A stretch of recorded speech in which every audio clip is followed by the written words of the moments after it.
think this whole thing will take about an hour. 15 minutes to explain what Bitcoin is, 15 for NFTs, and then I'm going to demo 2 platforms that NFTs are created on. So a little bit about me. I got into cryptocurrency a million fucking years ago.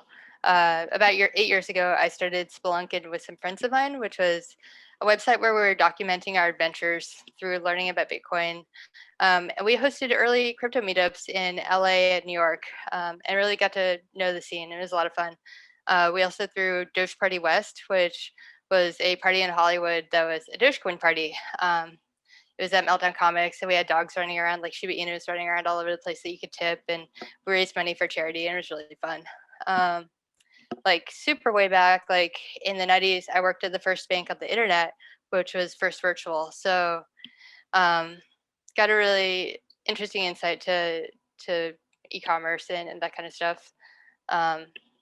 Most of you, if you don't know me from cryptocurrency or hacker scene doing art, you've probably seen me at comic book shows running around with my giant camera taking pictures for CBR, Comic Speak, Mate Magazine, OC Weekly. I also throw art shows in LA.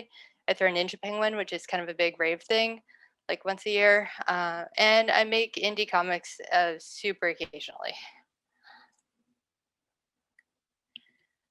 So what we're going to talk about today is I'm assuming that you guys you know what Bitcoin is, but you've never bought it before.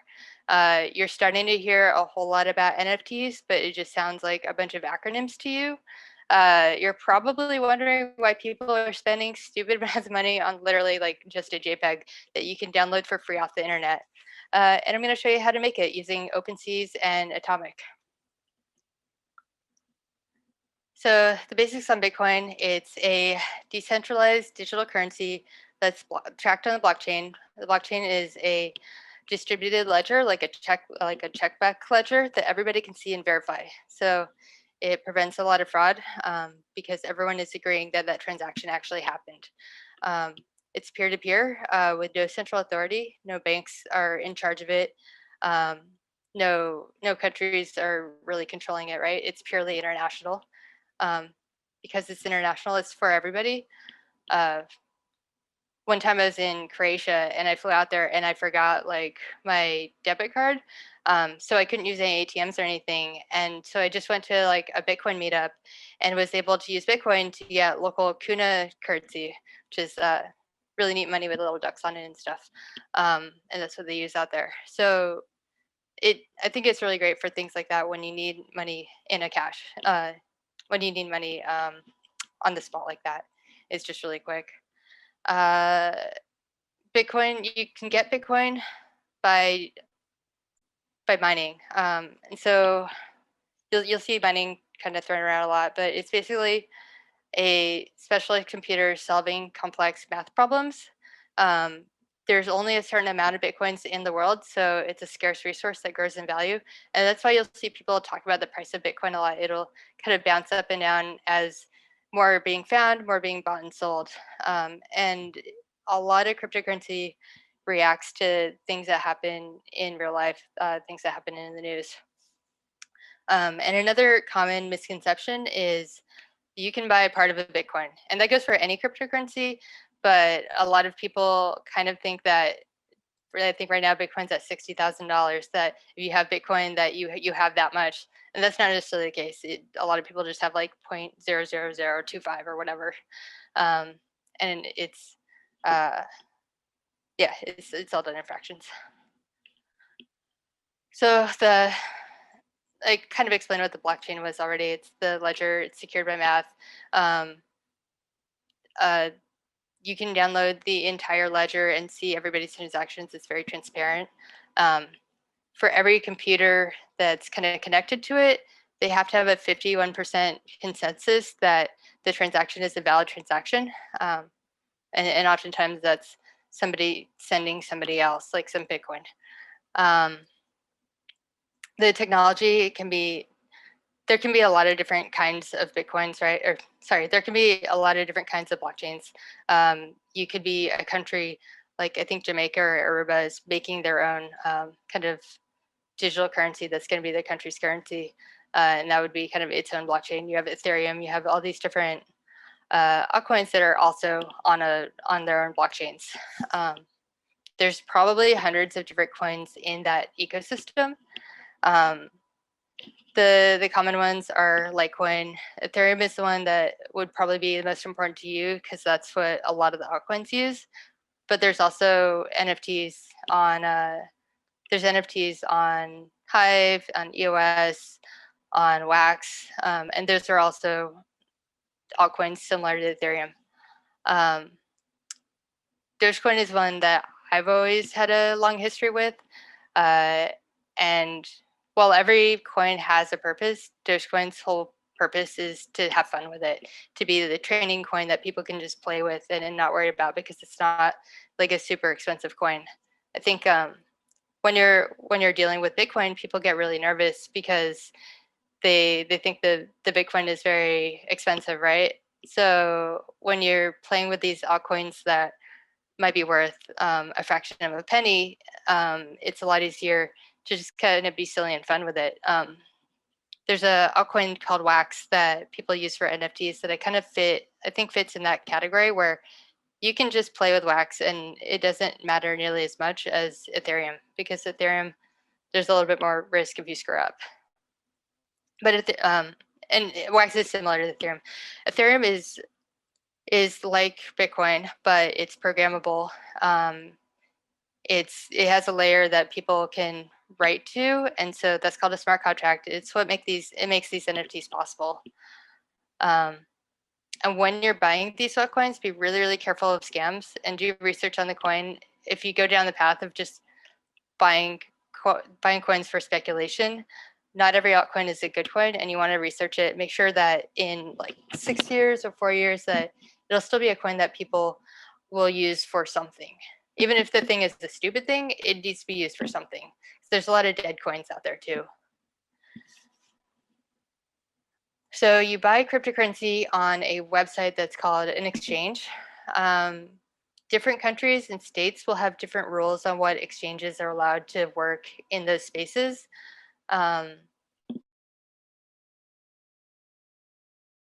Most exchanges do work here that also work in the US, but I know if you live in New York, they have special rules where you have to get a license to operate in that state, and so that limits the amount of websites that function there. I think Gemini is one of the few that works there. I usually recommend out Coinbase because for people that have never used cryptocurrency before, it has the easiest user interface.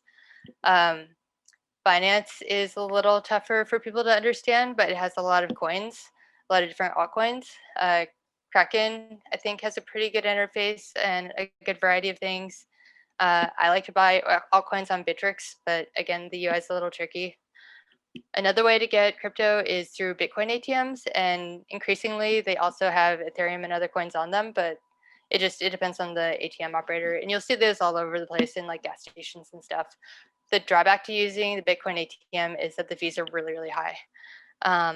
Another way to get cryptocurrency is just to sell something online, right? If you already have an online store, say you sell coffee or something on Shopify, there's plugins with BitPay and Coin Payments and a couple other places that will let you easily also take crypto in addition to whatever you already take. And then the last way to get it is through person-to-person exchange. You can walk up to anybody that has a crypto wallet and use kind of QR codes to scan each other's addresses, and you can send money that way. So if you owe your roommate, like instead of Venmoing your roommate, you can just pay them in Dogecoin or whatever. And it's an easy way to move money around. You can also buy it pretty much anywhere in the world on local Bitcoins, which that's a website where it kind of like eBay kind of verifies like the user, but it lets you kind of go anywhere and buy and sell cryptocurrency. So the reason you might want to use the ATM or local Bitcoins is if you need crypto really fast. Sometimes these websites take a while to authenticate your account because of the KYC rules, which are the same ones that banks have. Like I know with with Binance, at the height of all the Dogecoin stuff like a month ago, everybody was trying to make Binance accounts, and it just probably took me like 12 tries. I had to like scan my passport, and then it did some like automated thing to check and see if I was real, and it just wouldn't accept it. So you might run into things like that sometimes. And so sometimes I know also with Coinbase, there's different levels of like information that you can give it. Like if you don't want to give it like a password or stuff, it's not gonna let you buy at bigger amounts or as quickly. So crypto is held in wallets, and there's a bunch of different kinds of wallets. Web wallets are probably the least secure out there, but everyone uses them. The risk with them is that if the website itself is hacked in some way, you'll lose your coins. Not all of them are FDIC insured. Coinbase is probably the oldest one. I know a lot of people just kind of leave their coins in there, and they have a version of it that moves your coins into a vault that's totally offline. I think that's pretty safe. But since you're already, a lot of people are buying and selling on there, they kind of just leave their stuff up there. There's phone wallets, which are really convenient. Again, maybe not necessarily the safest thing all the time. I listed a bunch of different ones down there. I wanted to point out that Robinhood is not actually a wallet. Even though it looks like you can buy crypto there, when all the GameStop stuff was happening, like I guess it's been almost a month now, right? The Dogecoin kind of when GME was happening, everybody also started buying Dogecoin when they couldn't buy that anymore, and a lot of people were doing on Robinhood, and a lot of those users didn't really understand that they were speculating on the price of Dogecoin. They weren't actually, if you can't move the coin out of the app, it's not a wallet, right? So they don't actually own the coins. So if you see Ethereum on there, that's not how you buy it. But a lot of the wallets do have also ways to buy it with credit cards and bank accounts and stuff. I think a really safe solution is a desktop wallet, and you'll see different kinds. I know with Dogecoin, they have Dogecoin Core, where you download the entire blockchain onto your computer. That's not realistic for most people that don't have a lot of space, especially if you work off a laptop. Don't get that one. You want to get a light wallet that kind of references the chain that is stored elsewhere, or get a multi-coin wallet like Exodus that lets you have a bunch of different coins and a bunch of different tokens and kind of consolidates it in one spot.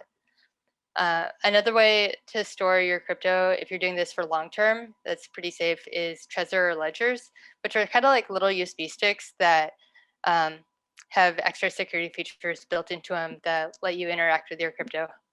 And most importantly, for the NFT thing, you want MetaMask, which is a browser plugin. I use Chrome, so it's a Chrome plugin that has a little wallet that kind of hangs out in the corner of your screen. So I would buy my stuff on Coinbase or whatever, and then transfer that to MetaMask. And I use MetaMask to interact with the different NFT sites. With all of these, you'll see what is called like a private key and maybe a seed. That's how you show ownership of your coins, right? That's the part of your account that only you know, and you should never give that to anybody else that asks for it. That's what gets written down on paper and put it somewhere safe or engraved in steel or whatever, right? That info is just for you. So to keep your crypto safe, any site that has two-factor authentication, turn that on. Use really good passwords. Use LastPass or 1Password to store it. For a lot of people that got into this a long time ago, the sites weren't as common as they are now. So definitely use those. Hardware wallets are a good way to keep your stuff safe, or back up all your files and keep those on drives that you're maintaining that aren't just going to die. Wait. Okay, so I think we've gone over the we've gone over the basic cryptocurrency stuff, and now I'll explain the NFTs. I was just assuming that none of you had bought Bitcoin before, so and you need cryptocurrency to create the NFTs. So these are some of the more popular ones out there on this slide. All right, this is Beeple's NFT that has hit the news this week, where somebody, an anonymous person, spent $69 million through Christie's auction house for a JPEG. It is a piece of art made of every art that Beeple has created, I think, over the past 14 years, but it's still just a JPEG. And we'll kind of go into how to make these and what some of the motivations on why people are buying these. So an NFT just stands for non-fungible token. They're digital items that are unique. They live on the blockchain. They can be any kind of digital asset, and I think that's part of what makes this really interesting. They can be an image. So I know there's a bunch of ANSI people on here. Yes, you can put your ANSIs on the blockchain. You can make an NFT of your ANSI art. I know we have a few filmmakers on here. Yes, you can make a movie and make an NFT of your movie. That's something that I've seen people starting to do a bit. If you're a musician, you can release tracks this way. If you're a musician and we can have events again, you can sell tickets this way. I've seen domains like .eth domains being sold as NFTs. I don't really get that one, but it's something people are doing. And then this week, people are selling tweets because it's funny and it's annoying people. So the NFT scene is a little bit trolly, so anything that kind of bugs other people kind of gets popular a bit.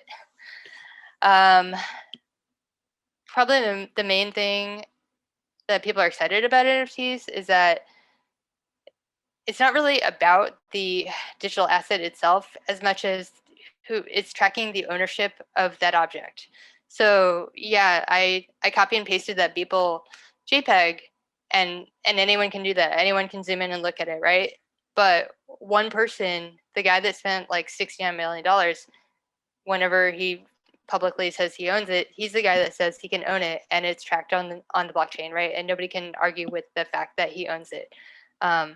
So a lot of the NFT hype is kind of attached to that. Another interesting part of NFTs is that you can share the assets across different platforms. So CryptoKitties was one of the first NFTs, and that was a trading game where you could trade these cats and breed them and stuff.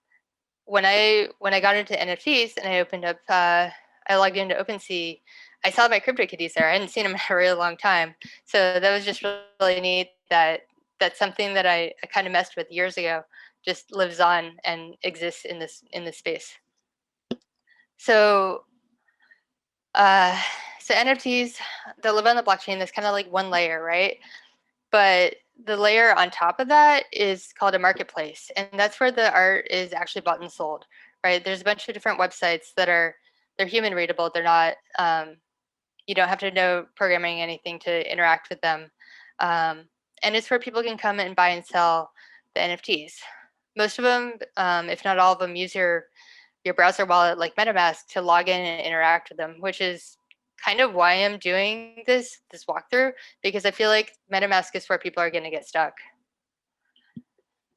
So the marketplaces are all different.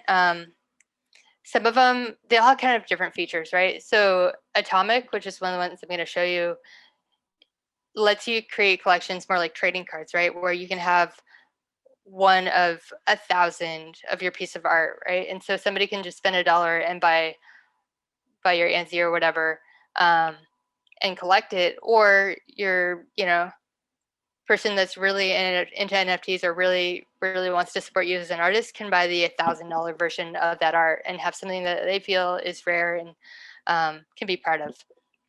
Some of them, like OpenSeas, lets you have secret fields for the NFT owner, right? So the person that wins the auction and owns the NFT, only that person can read the field. And what's interesting is that field could unlock like a code to buy something later, or have access to something later, or it could be part of a puzzle or part of a story.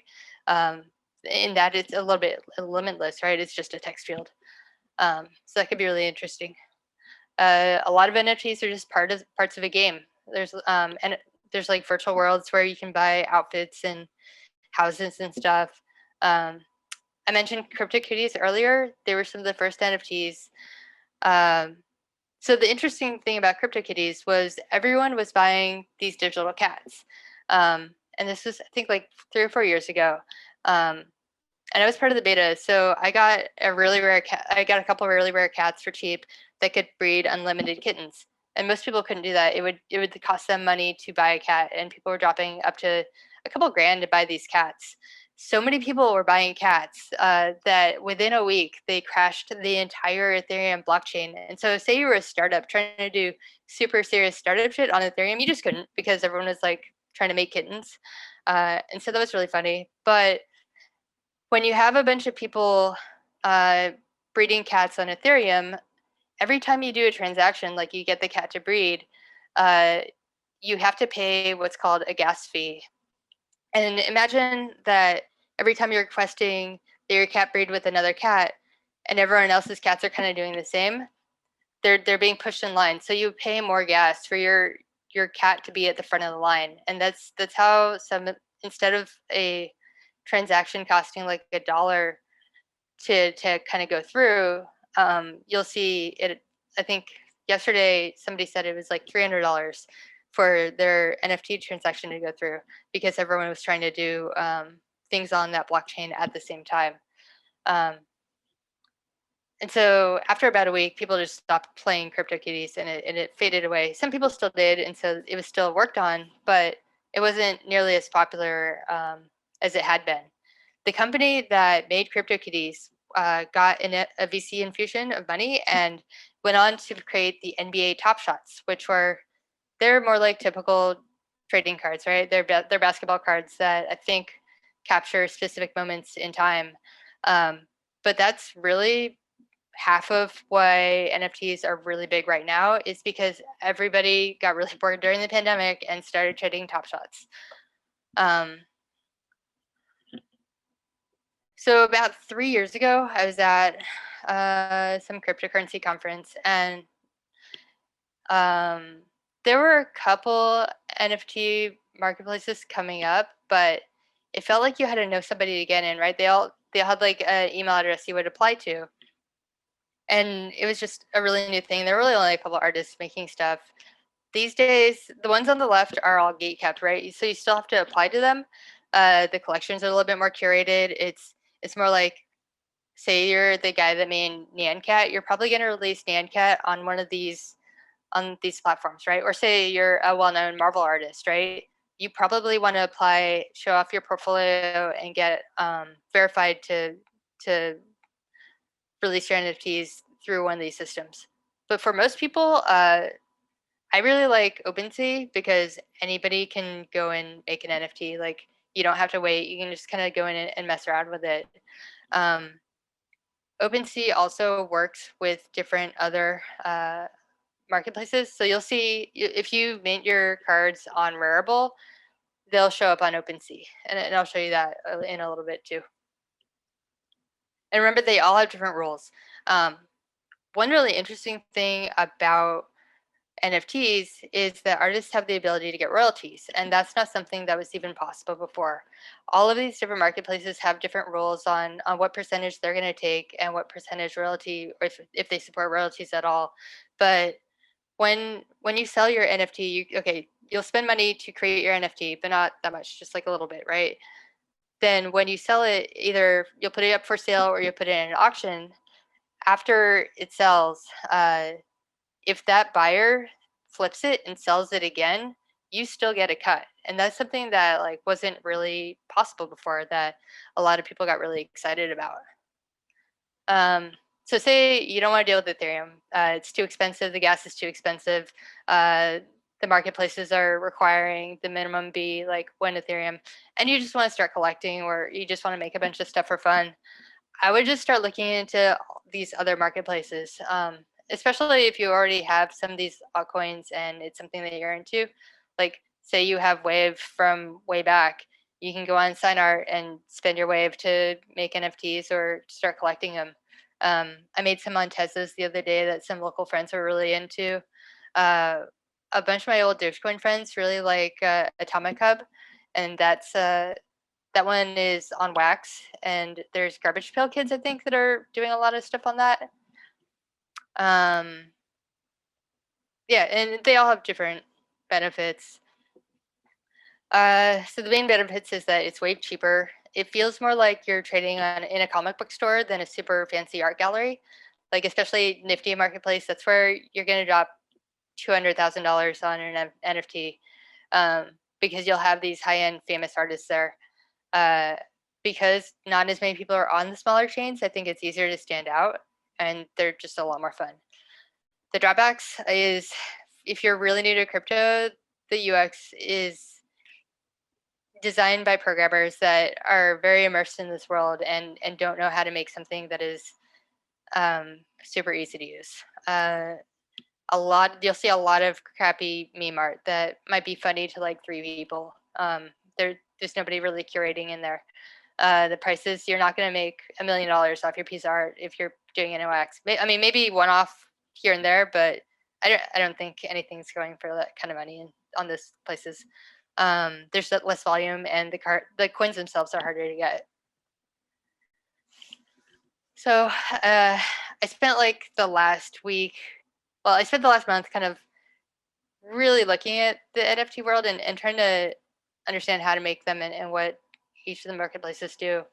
But in the last week, after I'd made some, I wanted to take a look and see why people were spending money on these, right? And I came up with these few reasons, right? This feels like it's a part of history. It feels like the NFT world is going to change the art market in some way, whether it's in collectibles like comics or if it's the gallery scene. It's a scarce resource, right? Because you can set the rarity of these items, and a lot of people want to buy something that they think is going to be really valuable so they can flip it later. Talking to a lot of friends that have been buying them, there's a lot of people that just have a deep appreciation for the art that they're buying. You know, say they really like, I don't know, uh, they want to support an artist whose progress they've seen over time, or there's a Twitter personality they really like, or um, there's a project that's generative art that sounds just really cool, right? And it's just something they want to support, like you would support a Patreon or any of these other platforms. Sometimes there's cool perks, right? Like it could be somebody selling a painting, but they're using the NFT as like a certificate of authentication, or just kind of like a way to level up and make it a more interesting project. Sometimes it's you get the NFT, but it'll unlock something in an event later, or it'll give you a downloaded file, or give you um, the PSD for that art, or it could be like a CryptoKitty where you're just gonna use it in a game. And so I accidentally also found out about the FOMO pressure of buying these yesterday because I was busy just working on stuff, but it was on Twitter, and I started seeing people talk about moon kitties. I'm like, oh, those are cute. They're like chunky little pixel cats, and they're fun. And they were like an old NFT project from back in the day that got abandoned, and somebody decided to make a website where they were wrapping kitties, and so you would use your CPU to help find these kitties trapped in the blockchain, and then you can spend gas and just kind of keep this cat. Apparently, they ran out in like a day, and so I had a friend of mine that was just messaging me because he wrote a script that was kind of digging through and finding cats that were for sale that were cheaper than the ones being flipped on OpenSea. But these cats were like kind of the floor for buying a cat. You could buy these like pixel cats for half an Ethereum, which last night was, I don't know, like $800, $900. And so at that point, I had to talk myself out of buying a $900 cat 3 times, because in my head, I knew that if I bought this cat, I could probably sell it today or tomorrow for like twice that, because everybody wanted these cats. And a lot of what you're seeing on these marketplaces, especially when they're getting together in these Discord rooms, is people outbidding each other because they want to get in on getting this rare, cool thing that everybody else is getting. And if you're kind of in that environment, you're not really thinking, oh, I'm dropping $900 on a JPEG, but you are. Um, it's more the thrill of chasing down the really cool art, finding the really rare NFT that nobody's found yet, and the bragging rights associated with it, saying that you found this new rare thing or that you have it. Kind of like it's always been nice to say that I was in on this CryptoKitties thing really early, and I never sold. Like I could have sold all my cats, but I didn't because I really like them. Um, I sold some of them, but not like all of them. I can still make cats. Um, and because of the pandemic, everyone is really bored. Everyone had a really rough year. This is a really nice distraction. It's really fun, and it's really ridiculous to say that you're getting rich selling pixelated cats. Some of the really popular NFTs that you'll see on these marketplaces are CryptoPunks. So the one on the top right here is a CryptoPunk. Moon Kitties are the story that I just told you. That's a Moon Kitty. Uh, Waifu are these anime-looking chicks that you can buy. Decentraland is like a virtual world where you, I think, buy property and maybe like outfits and stuff. Cryptojacks are kind of a parody of CryptoPunks. That's the one on the bottom right. Hashmasks are kind of this like scribbly looking art that's off to the right. Um, and so if you're kind of getting into the world of just buying it and flipping them, those are the areas to look. Um, when you're in the world, when you're on these platforms, be really careful of fakes. I've seen a lot of artists get upset because there's even some popular NFT artists that, because this wasn't a regulated space at all, it was just kind of people fucking around. There's people that stole art off the internet and just doing light animations and claiming that was like enough adjustment to that they have the art now. And I think you're going to start seeing either lawsuits come out of this or maybe the marketplace is crashing down. If you're going to make NFTs in the future, I'd be really wary of the copyright issues around it. Don't just make a bunch of Spider-Man NFTs. Make something unique that is you. Um, there's you know there's enough space for both of these kind of NFTs. I've only seen OpenSea's take on an NFT once. That was this week when somebody uploaded a piece of malware. Kind of sounded like an experiment, but it's rare for them to do that. I don't think they're super staffed for this kind of thing right now. Um, Look at your gas prices when you do your buying and selling. Just make sure that you look at the wallets and see how much you're spending on it because it fluctuates a lot and can be crazy expensive. Um, and it's easy to accidentally mint something that you didn't quite mean to spend that much on. There's a lot of scammers in the space, so just be really wary, right? Especially when people are sliding in your DMs. And don't put more into this than you can afford to lose, right? Because it is risky. And if Bitcoin crashes tomorrow, the other cryptocurrency spaces kind of follow. Um, and what might cost like $80 to mint today might be like $20 tomorrow, right? So just be really careful. So one of the coolest things I saw, like 2 weeks ago, there was a EDM artist called Blau, and he was on Clubhouse, and he was doing an NFT drop that he was hyping really hard. And all it was a special edition vinyl pressed with some unreleased music and I think maybe some old stuff. And it came with special experiences, right? Who knows what that is? Halfway through the auction on Clubhouse, like I don't know. This guy definitely was not expecting the auctions to go as fast and high as they did, but he basically said that for the top 6 people who bought his NFTs, that he was going to VIP them into all of his shows forever. Um, so like if like he was playing Coachella, that means if he had 2 extra slots, he would invite the 2 top bidders to take those slots to be his VIPs. Um, so that's a way to reward your patrons basically for being loyal to you.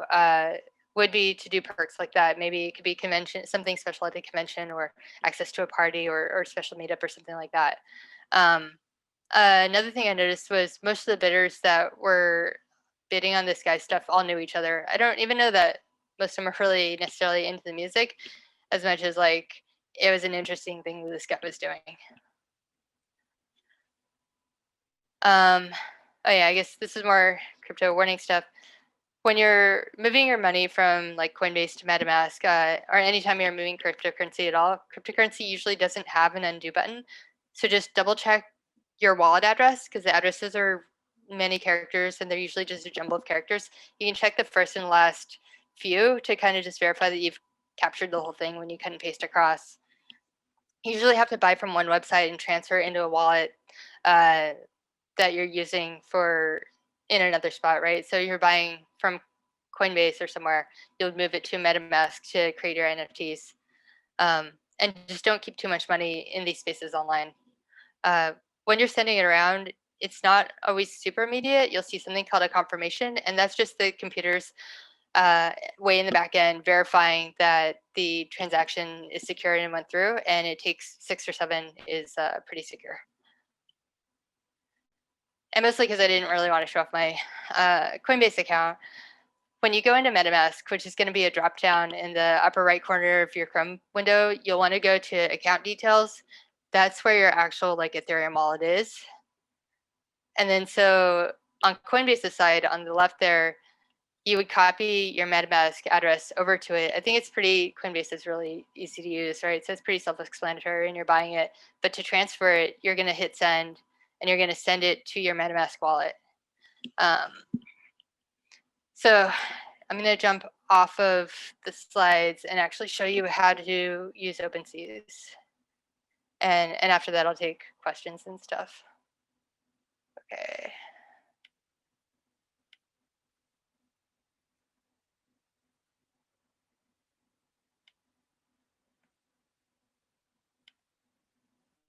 Okay, so this is OpenSeas. That's like my profile page on it. Actually, let me just some more windows. Definitely not used to Zoom. All right, at least not used to doing stuff like this. Okay, so these are the NFTs that I've minted. What you're looking at now is basically what's in my wallet, what the things that I have that are owned by me. These are all the CryptoKitties that I had back in the day, and they all have names and stuff. These are the ones I've minted this week. And I was just kind of experimenting. So this one is a hacker cat that's just on sale, and that's its current price. And it kind of shows what it is in USD. This is the Ethereum price right here. And it says that nobody's bought it yet, which is fun. These are some Dogecoin ones. So I had these on auction, but I'm just going to put this for sale so you can see what that looks like. If I hit this unlockable content, it would show you a code. I have that code. I basically have it written out that you can email that code to an email address, and I'll send you a still version of this GIF that you can print out. But I think that in the future, I would like to, I don't know, anyone that buys one of these, I would like to make more Dogecoin stuff for them and just email them back once I have their contact info and know that they're the owner of this. And it could be really fun. You just do sell, you can set any price. When Ethereum is pretty high, so let's do 0.1.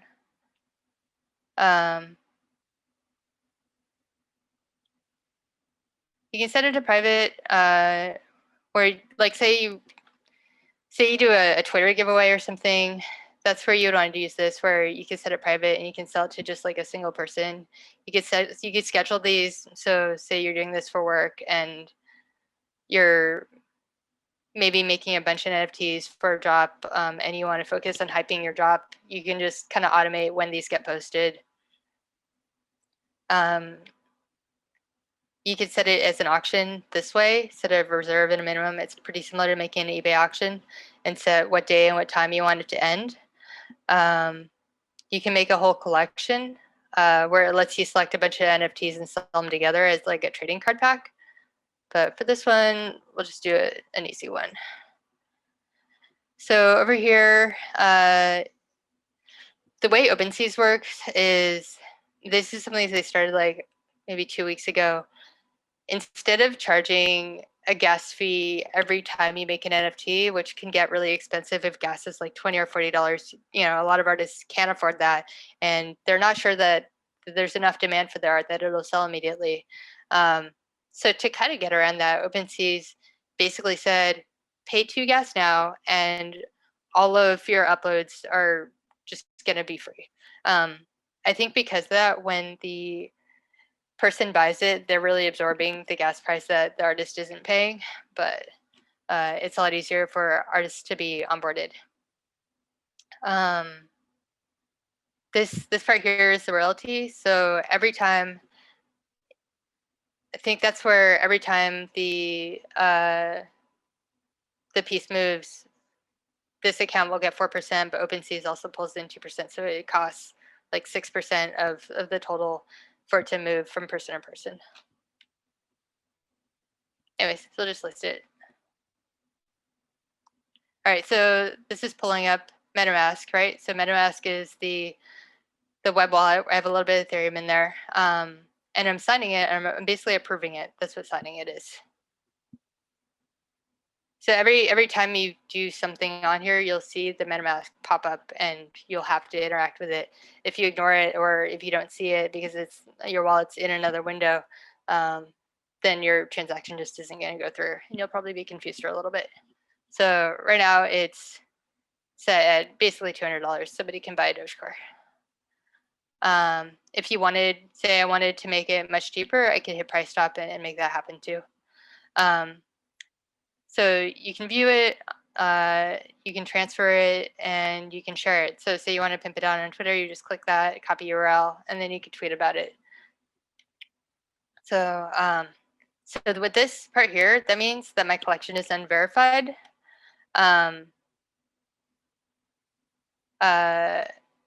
If it's verified, it means that somebody as OpenSeas has gone through and checked on it. Right now, there's so many artists kind of on the platform that they're really behind on doing that. And a lot of the NFTs that you see around are unverified. So they're still safe to get, but you do want to make sure, like I've been tweeting about these, and it's pretty easy to go to my Twitter account and see that it's the same NFT. Okay, so making a new one. Like these windows are all over the place covering stuff. So I would hit create.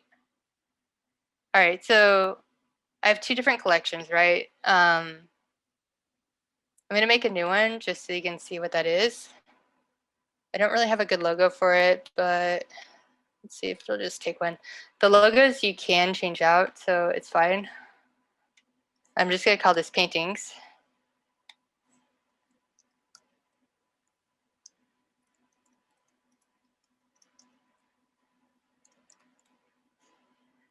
Okay, so what I'm planning to do here is, I have these paintings. I have a lot of art in real life, and I want to make NFTs that are paired with that art. So if you're buying the NFT, you're really just buying that piece of art, and they're kind of connected.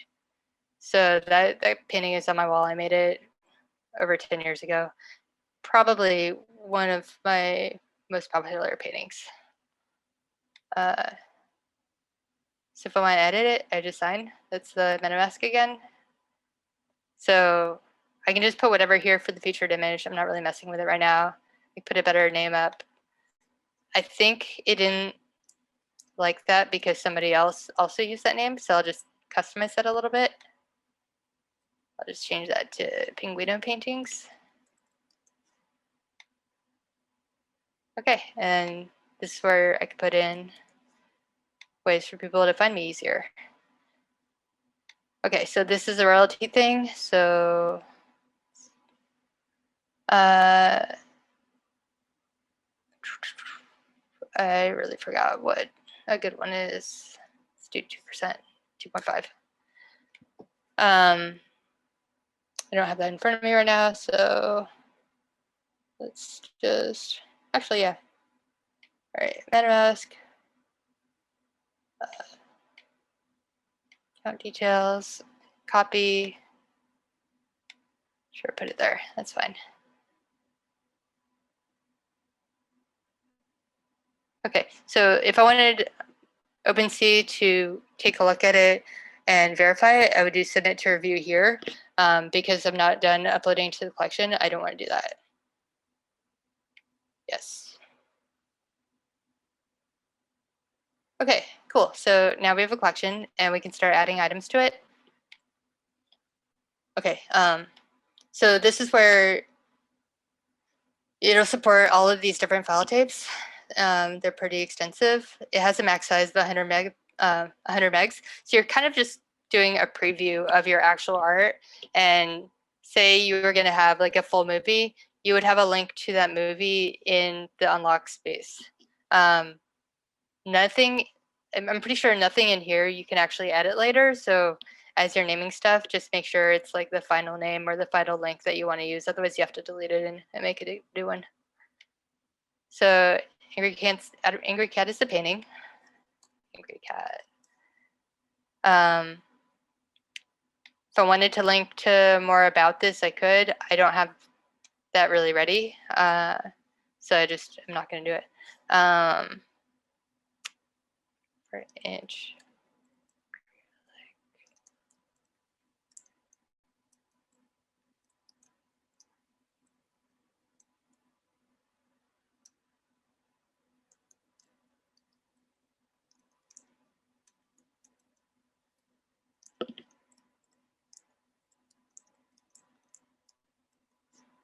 Okay.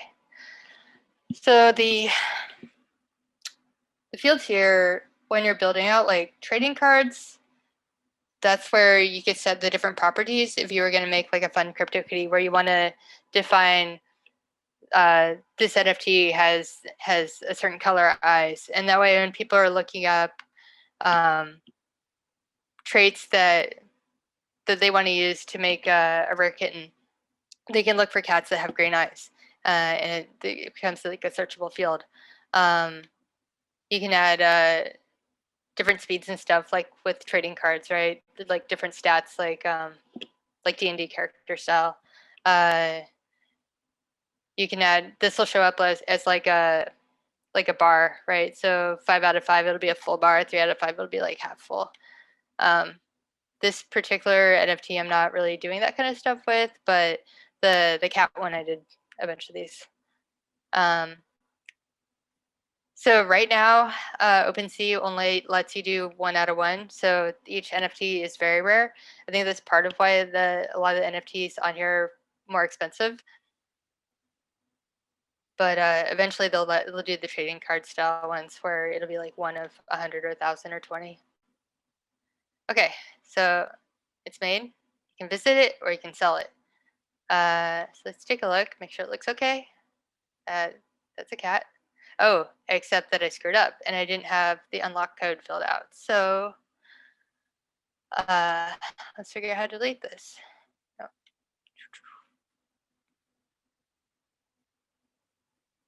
Back. Yeah. I feel like every time I make these, I screw up in some way. Edit. Oh, okay. I guess you can edit these ones. Unlockable. Yes. Email.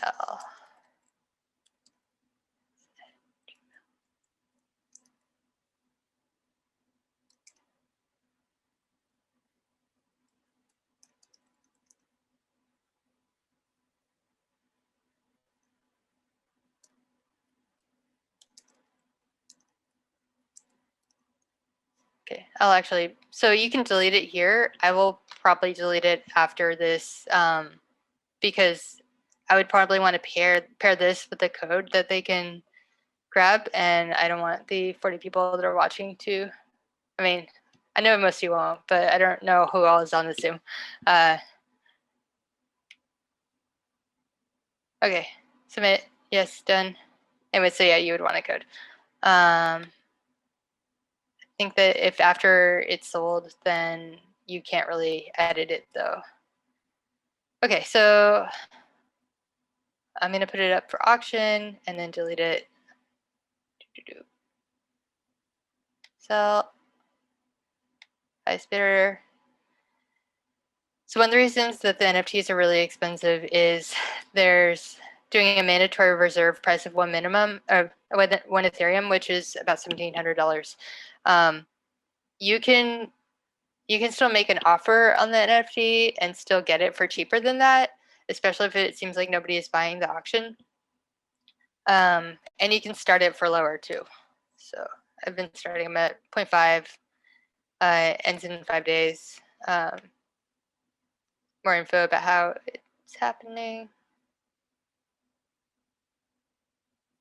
And because you're doing another transaction, MetaMask pops up and you have to authorize it. Okay, so now that lives online as an auction. And you can see here that the trading history has started, where it shows that I'm the owner of this and I've just listed it. Every time somebody buys it, you'll see more addresses kind of stack up in here. And if people make offers, you'll see that in here too. Okay, let's go back here.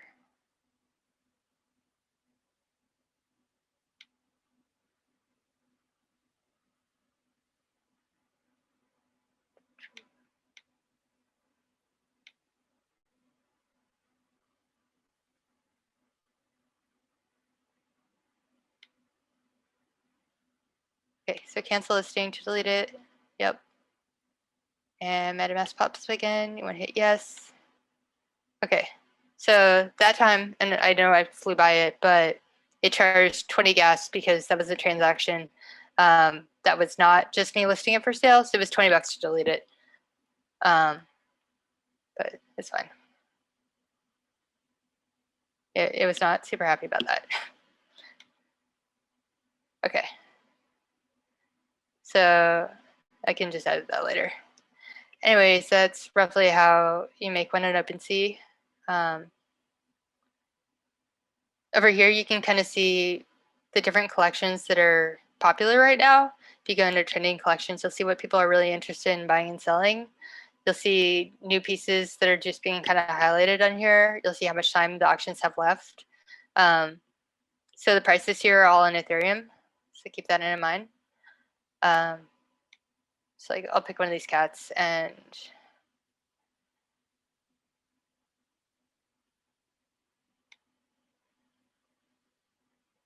so this is kind of what one of the auctions looks like. You'll see the sale ends tomorrow. But this one, you'll see people kind of trading back and forth. You'll see bids. List might have been him making it more expensive. I'm not actually sure on that one. But yeah, anyways, that's OpenSeas. I'm going to jump over and show Atomic Hub, which I think OpenSeas is pretty easy to use. Atomic Hub, I think, is a little bit harder for people. And Atomic Hub uses Wax. So Atomic, instead of having like a crazy long set of characters for your account name, it uses these 6-character or 7-character ones. So ibar.wam is my profile name. You can adjust your profiles a little bit. You can add a bio. You can change avatars and stuff like that. That's basically my wallet. How much wax I have in an account. Okay, so you go to NFT creator. So again, you want to create a collection, and that's the cluster of your art. I have 2 that I was kind of messing around with. Wolfpack Club was one that I kind of just put together as a quick thing to just mess around with it. And it was just, I don't know, my friends were just bugging me to make NFTs. So I'm like, oh, I have this sketch laying around. I'll just clean it up and color it really quick. And so I made Wolfpack Club, which are I'm still not totally used to the interface. Okay, so these are all the assets that are inside Wolfpack Club. I set them for super cheap. They all sold. So these different people are the owners of this, and I don't have them anymore. I wanted to make it interesting by every wolf in the club is going to have a piece of the wolf behind him in the next image. So I got a complaint that I was not making enough copies of my wolves, and people wanted to be able to give wolves to their friends. So let's do 10 wolves, sure. It can use templates. I didn't create one for this. Wait. Just want to check down here. Okay. These are attributes I had set already for the other wolves, so it's going to pull those in.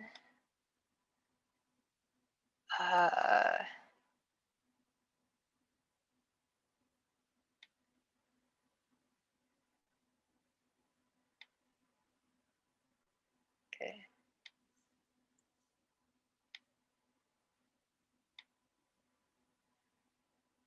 Okay, so this one doesn't use MetaMask, it uses Wax. I had logged in at Wax earlier, so it should just pull up. Just hit approve. Yeah, I want to make an asset. Close it. Okay. So then see if it'll take the animated GIF that I made earlier. All right, so this is a wolf made of other wolves. Let's call him Trippy Wolf. Acid Trip Wolf? Trippy Wolf. All right, so it's pulling the string to associate to that image. You kind of just ignore that.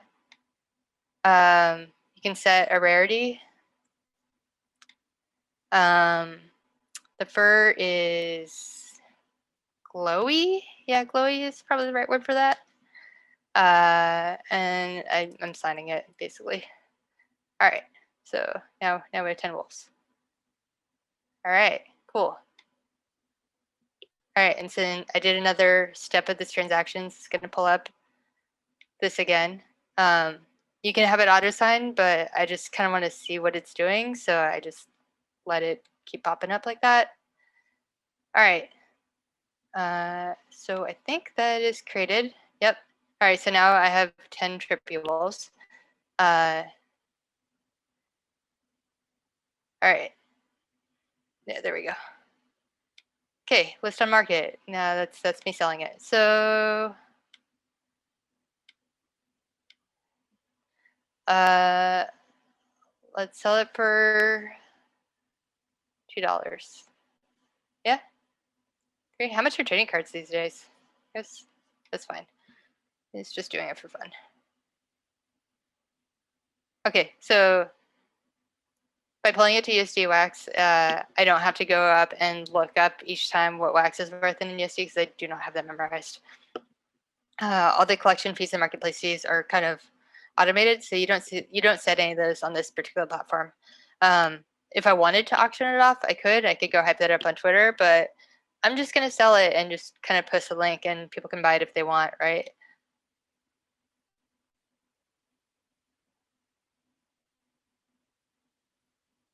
All right, so approve.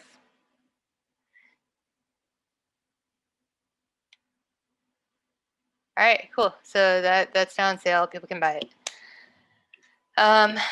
Yeah. So at this point, I guess I will open this up to questions. Dragos, do you want to? Dragos is gonna kind of wrangle people asking questions and stuff. And I really hope that that wasn't too fast and too much to take in. I know it's a lot. I know it's all a really complex subject. It'll pop up in chat too.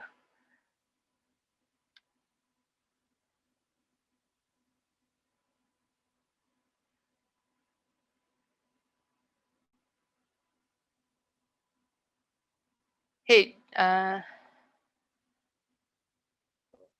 Hello. hi. Hi, how are you? Good. Wasn't expecting that. Oh, expecting. Okay. So I have a question. Sure.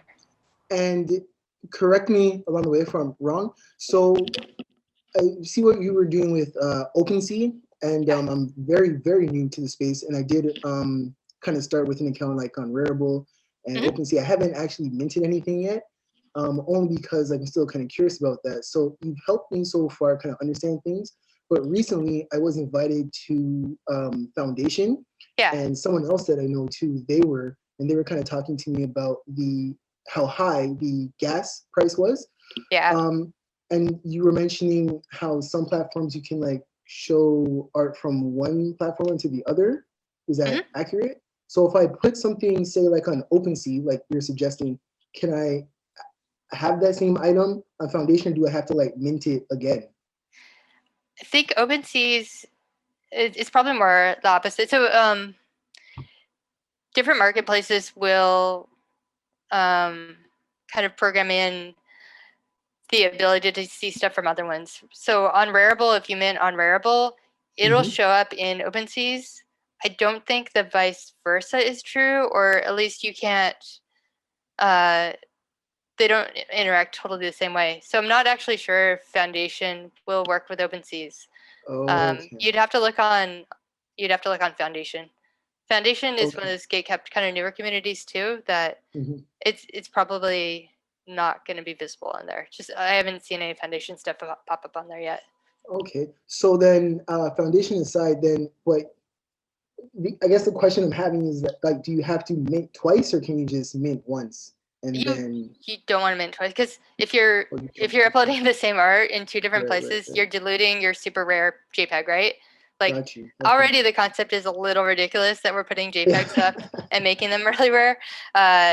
If So you saw how I had kind of different types of art on all these different platforms. I wanted to give people the opportunity to collect a really unique thing depending on what platform I was doing it on.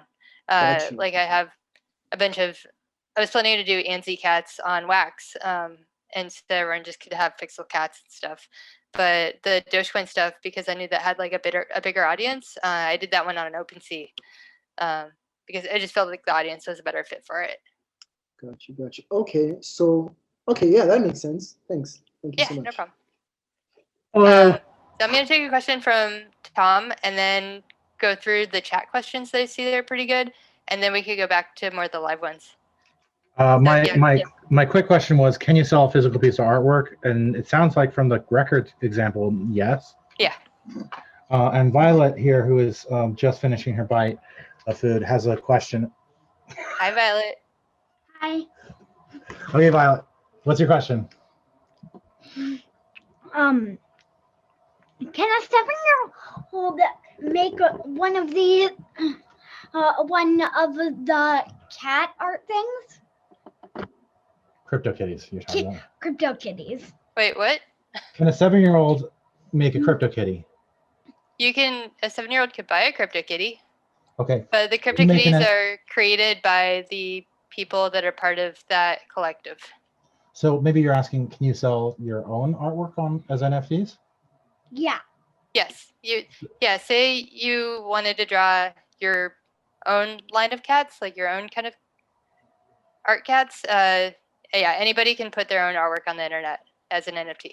So she could become an artist on the internet with NFTs? I think you run into the same like a 7-year-old can have a Facebook account, but I think legally you have to be 13 or something. Yeah, but isn't this a decentralized market? I'm just confused about where the legal bits go. I don't actually know the legal aspect of that. So but an adult could so on a technical level, yes, she can definitely do it, especially if you're sitting next to her and walking her through it. Okay. Cool. Thank you. Yeah. And also, can you give artwork to a friend, a CryptoKitty to a friend for free? It will cost like a little bit of the gas price to send your art to your friend. You're basically paying the network to help make sure it's safely moved across to your friend. So anytime you do something, it costs gas. Yeah. So it takes a little bit of money, but you can do it for basically free, almost. Yeah. Unless it's $20 like your case, right? Well, do it on a different network, maybe. Yeah. Yeah. But we can make it basically like a low transaction fee. Yeah. Okay. Thank you so much. No problem. Thank you. Yeah. Okay. Let's see some of these other questions. How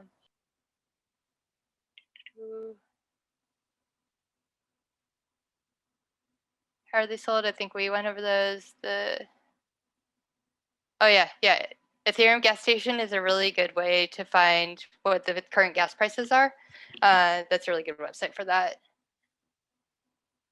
I've read conflicting posts about the scarcity of the MetaMask plugin. Can you speak on that?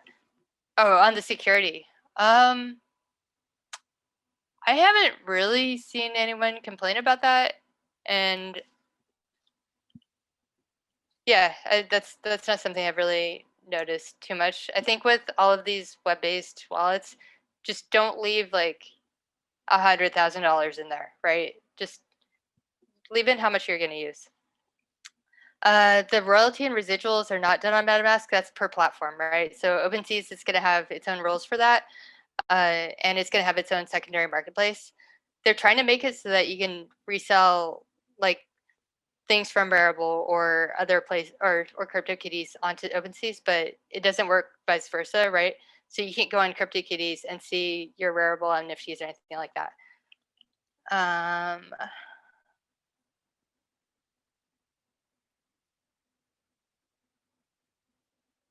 Yeah, okay. We can take more live questions.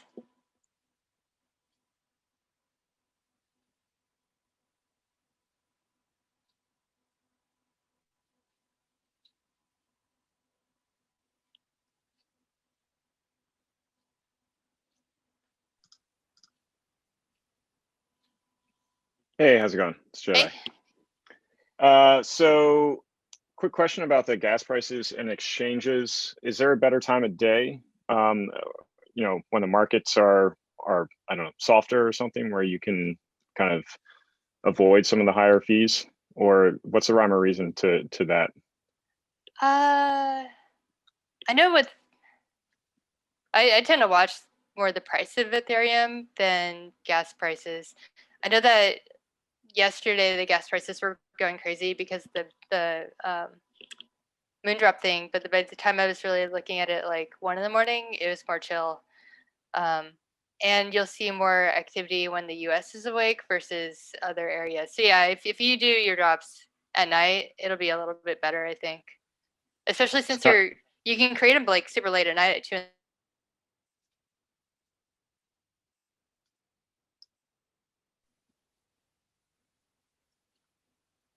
Little lag, but thank you. Oh, sorry. Oh, yeah. I guess it's thanks, Spectrum. Yeah, thank you. Oh yeah, so I'll just repeat some of that, I guess. You can schedule the drops to happen later, the auctions and sales to start later.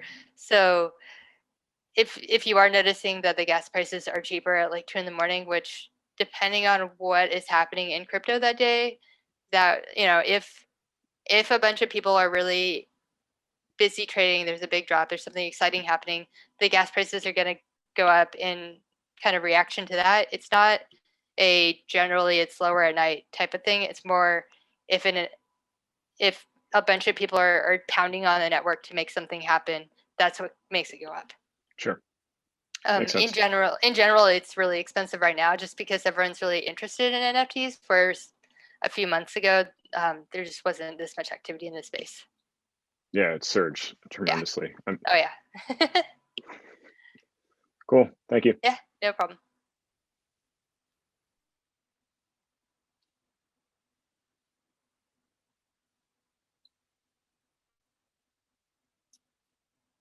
All right, do we have any more questions? I'm looking. I'm not seeing any more questions. I have a little bit of entertainment. Everybody's talking about cats, so I have these little silicone cats that were from 2016 in Japan, and they're squishy and soft, but they're lovely because they sing little songs. That's awesome. You have a lot of music toys in your house.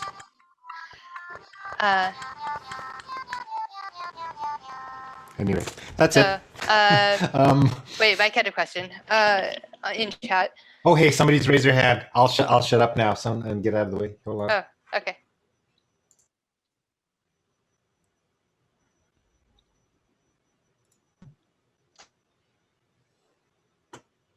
Oh, hi, sorry, me again. Okay. I have a question again with regards to the cryptocurrency. And so, for example, like Rarible uses, I think, Raris, and you were also showing this example with the wax. I think you may have also mentioned something about how I guess on different platforms that use different crypto might be cheaper to mint, but just to understand, the only way to mint is through gas.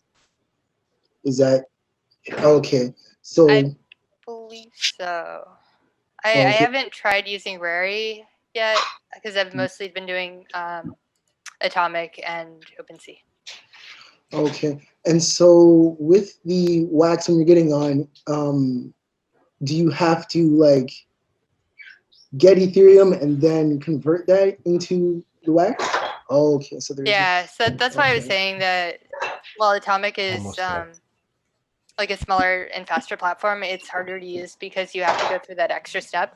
And places Right. like Coinbase don't have wax. So you have to go to another site and convert over or add your bank info to a different site. Okay. Yeah. Okay. All right. Thanks. And thank you again for having this. Like this has been so like stimulating because there's so many questions that like you answered for me, and it's great to hear it out of someone who's been in the space for a very long time, longer than like a day. So thank you. Yeah, no problem. Yeah, honestly, I did this because probably 2 or 3 of my friends are hitting me up every day, and I was having the same conversations over and over and over again. Whether it's programmers just wondering why people were into this, or artists that were trying to figure out how to, how to use the technology, how to make it. I'm gonna answer 2 more questions. Yes, we're recording this. I don't know yet if I'm gonna release it. We'll see. And Mike had a question. Do any of the open marketplaces allow the creator to build in residuals on secondary sales? So you set the residuals when you mint the NFT, and that sticks to the NFT for the life of the NFT. So say it goes for auction, and you've previously set that it's always going to have 2% residuals. Anytime it's traded, it could be traded 100 times past that. That 2% will always go to the creator, and that's one of the things that makes the NFT so appealing to artists.